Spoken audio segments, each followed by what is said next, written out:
The Lord be with you. and with your spirit. A reading from the Holy Gospel according to Matthew. Glory to you, O Lord. When Jesus saw the crowds, he went up the mountain, and after he had sat down, his disciples came to him. He began to teach them, saying, "Blessed are the poor in spirit, for theirs is the kingdom of heaven. Blessed are they who mourn, for they will be comforted.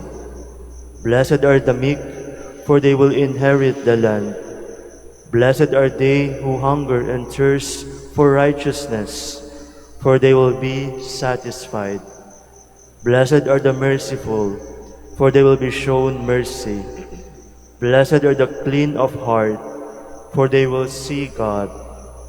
Blessed are the peacemakers, for they will be called children of God. Blessed are they who are persecuted for the sake of righteousness, for theirs is the kingdom of heaven. Blessed are you when they insult you and persecute you and utter every kind of evil against you falsely because of me. Rejoice and be glad, for your reward will be great in heaven. Thus they persecuted the prophets who were before you." The Gospel of the Lord. Praise to you, Lord Jesus Christ. Please be seated.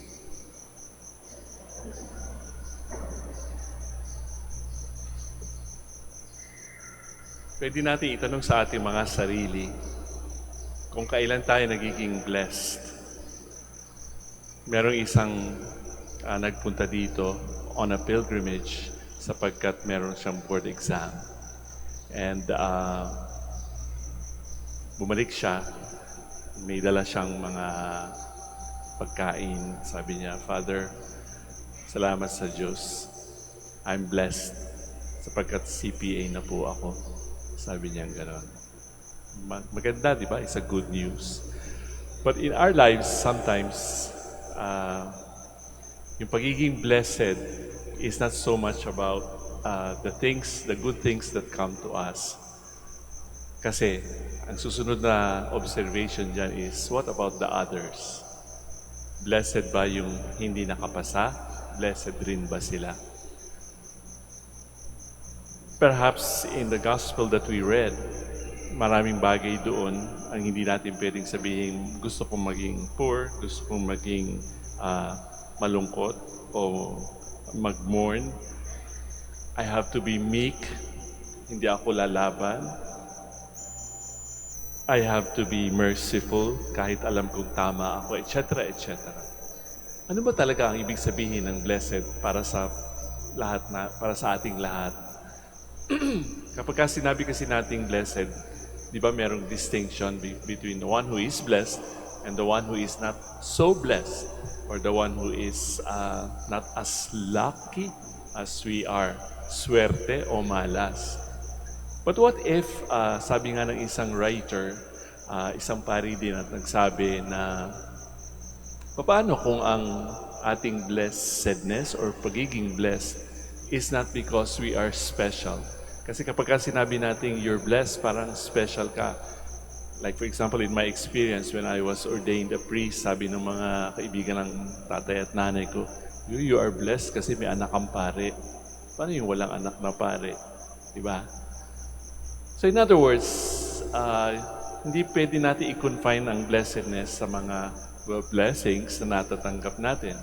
What if lang, we expand the meaning of blessedness to include everyone, no matter what you believe in or what you do not believe in. You are blessed because it is a given fact of our existence. It was given to us upon our creation. Blessed ka na, given na yan. The fact that you are already here in this world. When God created us, we are already blessed. Andyan na yan. So maybe the distinction is not so much the one who is blessed, the one who is not so blessed. Maybe it is in recognizing that we are indeed blessed. So kung sasabihin natin, kasi pagka hindi ka blessed, di ba maiingit ka? Buti pa siya. Buti pa yun. Ako kawawa naman. Because if we say that we are blessed, at ang buhay natin ay nanggagaling doon sa reality na yon, wow, how blessed I am. You don't have to compete with others. Hindi mo natitingnan yung katabi mo o yung ibang tao because they are richer, because they are more intelligent, because they are more beautiful. Hindi. In other words, lahat ng ating actions, lahat ng ating ginagawa ay nanggagaling doon sa realization that we are all blessed.